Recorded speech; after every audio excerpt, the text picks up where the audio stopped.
মানবিক পেশাজীবী এবং পরিবেশকর্মী, বিশিষ্ট সমাজকর্মী ও লেখক মানিক ইসাহাক বিশ্বাসের ভিডিও প্রোডাকশনে অভিবাদন ও স্বাগত। ভালো প্রবন্ধ লেখার জন্য তার রয়েছে দারুণ গুণাবলী এবং তিনি একজন স্বকীয় ডেটা নির্ভর সিদ্ধান্ত গ্রহণকারী। আচ্ছা, আজকে আমরা অত্যন্ত গুরুত্বপূর্ণ এবং একটু অন্যরকম একটা বিষয় নিয়ে কথা বলবো।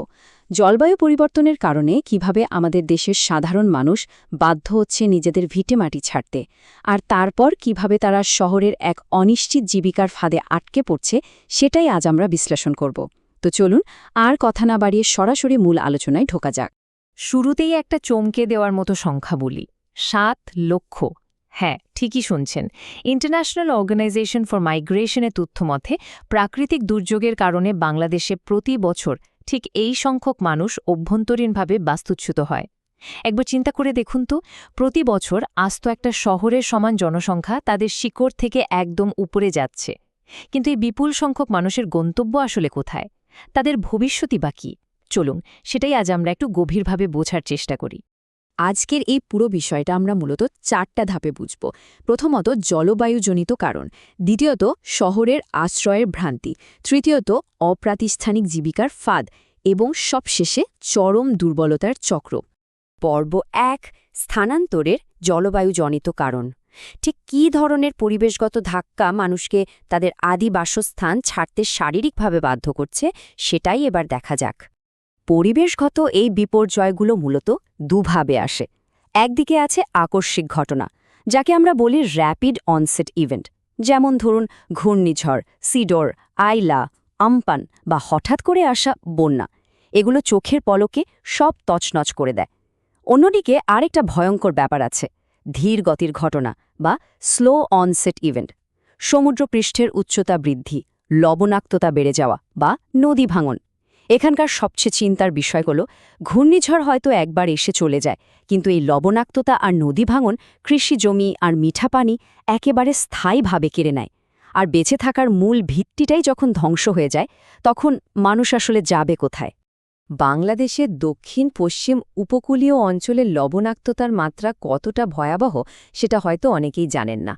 তীব্র লবণাক্ততা কিভাবে ক্রমাগত ভেতরের দিকে প্রবেশ করছে, সেটা সত্যি ভয়ঙ্কর একটা ব্যাপার। এই লবণাক্ত পানির কারণে মাটির উর্বরতা একেবারে নষ্ট হয়ে যায়, মিঠা পানির মাছ আর বাঁচে না। একটু ভেবে দেখুন, একজন কৃষক বা জেলের জন্য এর মানে কি? এর মানে হলো তার উপার্জনের পথ চিরতরে বন্ধ হয়ে যাওয়া। জমিতে যখন আর ফসলই ফলবে না, তখন এলাকা ছেড়ে যাওয়া ছাড়া তাদের সামনে আর কোনো রাস্তাই খোলা থাকে না। আর এই বাধ্য হয়ে এলাকা ছাড়ার পরই শুরু হয় আমাদের দ্বিতীয় পর্ব, শহরের আশ্রয়ের ভ্রান্তি। সব হারিয়ে এই মানুষগুলো যখন বাঁচার আশায় ঢাকা, খুলনা বা চট্টগ্রামের মতো বড় বড় মেগাসিটিগুলোতে ছুটে আসে, তখন সেখানে আসলে কি ঘটে তাদের সাথে? পরিসংখ্যানটা দেখলে রীতিমতো শিউরে উঠতে হয়। যেখানে আমাদের জাতীয় দারিদ্র্যের হার 18.7%, সেখানে শহরি বস্তিগুলোতে এই হার 41%রও বেশি, মানে দ্বিগুণেরও বেশি। এর থেকে একদম পরিষ্কার বোঝা যায় যে শহরে সেই মানুষগুলো মোটেও কোনো অর্থনৈতিক স্বস্তি পায় না, বরং গ্রাম থেকে এসে তারা সরাসরি শহরের এক বহাবহ চরম দারিদ্র্যের মুখে পড়ে। আমরা হয়তো ভাবি শহর তাদের আশ্রয় দেবে, কিন্তু বাস্তবে এটা পুরোটাই একটা বড় ভ্রান্তি বা ইলিউশন। ডেটা বা পরিসংখ্যান তো শুনলাম, এবার বাস্তবের একটা অভিজ্ঞতার কথা বলি।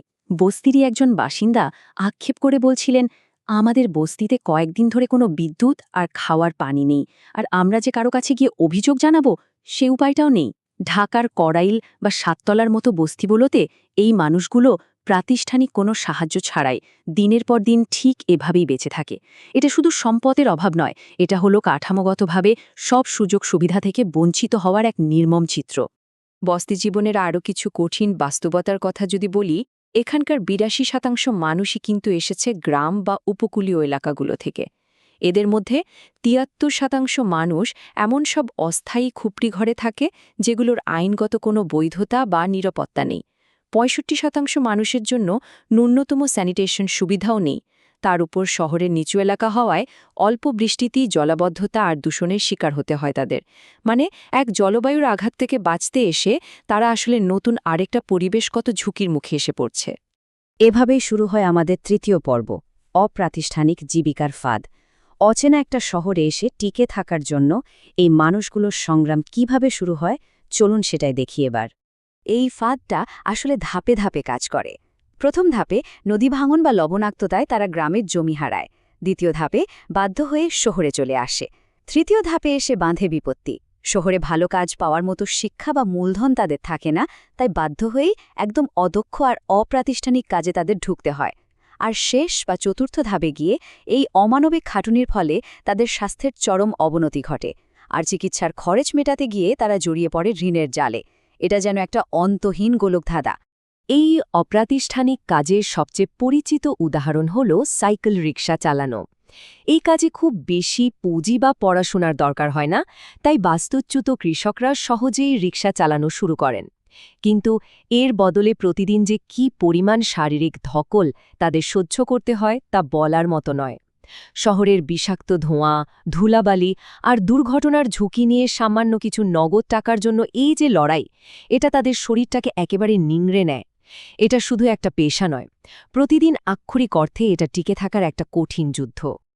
আর এই টিকে থাকার যুদ্ধ থেকেই জন্ম নেয় আমাদের চতুর্থ এবং শেষ পর্ব, চরম দুর্বলতার চক্র। এই চক্রটা কিভাবে সমাজের নির্দিষ্ট কিছু মানুষকে চরম শোষণের দিকে ঠেলে দেয়, সেটাই এখন আমাদের সবচেয়ে বড় চিন্তার বিষয়। জলবায়ু স্থানান্তরের এই ধাক্কা কিন্তু সবার উপর সমানভাবে পড়ে না। পরিবারের পুরুষরা যখন কাজের খোঁজে শহরের রাস্তায়, তখন নারীদের ওপর এসে পড়ে ত্রিমাত্রিক চাপ। ঘরের কাজ, পরিবারের দেখাশোনা, আবার পাশাপাশি উপার্জনের চেষ্টা। অনেক সময় নানা ধরনের হয়রানিরও শিকার হতে হয় তাদের। অন্যদিকে সবচেয়ে বেশি ক্ষতি হয় শিশুদের। তাদের শৈশবটাই হারিয়ে যায়। স্কুল ছেড়ে পরিবারের জন্য রোজগার করতে তাদের নেমে পড়তে হয় শিশুশ্রমে। আর যিনি একসময় স্বাধীন ক্ষুদ্র কৃষক ছিলেন, তিনি শহরে এসে পরিণত হন সব হারানো এক অসহায় দিনমজুরে। গবেষণার তথ্য থেকে উঠে আসা একটা অত্যন্ত ভয়াবহ বাস্তবতার কথা না বললেই নয়। যখন এই মানুষগুলো তাদের ভিটেমাটি হারায় এবং শহরে এসে কোনো রকম সামাজিক বা রাষ্ট্রীয় নিরাপত্তা ছাড়াই বস্তিতে থাকতে বাধ্য হয়, তখন বেঁচে থাকার এই মরিয়া চেষ্টাই তাদের ভয়ঙ্কর শোষণের মুখে ঠেলে দেয়। পেটের দায়ে অনেক সময় তারা আধুনিক দাসত্ব এবং চরম শোষণমূলক শ্রমের শিকার হয়। কারণ একদিকে তীব্র ক্ষুধা আর অন্যদিকে মাথার উপর ছাদের অভাব, এসব মিলে তাদের সামনে আসলে আর কোনো বিকল্পই খোলা রাখে না। পুরো বিষয়টা জানার পর একটা প্রশ্ন কিন্তু খুব স্বাভাবিকভাবেই মাথায় আসে। আমরা কি এই শৃঙ্খলটা ভাঙতে পারি? অন্তর্ভুক্তিমূলক নগর পরিকল্পনা, যা কিনা বস্তিবাসীদের মৌলিক অধিকার নিশ্চিত করবে, আর এমন কিছু জীবিকা কর্মসূচি যা তাদের নতুন দক্ষতা শেখাবে, এসব কি পারবে এই ভয়াবহ বিপর্যয় ঠেকাতে? এই প্রশ্নটাই আপনাদের সবার কাছে রেখে গেলাম একটু ভাবার জন্য। মানিক ইসাহাক বিশ্বাসের ভিডিওটি দেখার জন্য ধন্যবাদ। দিনটি শুভ হোক এবং ভবিষ্যতে আরও তথ্যবহুল ভিডিও পেতে চ্যানেলটি সাবস্ক্রাইব করুন।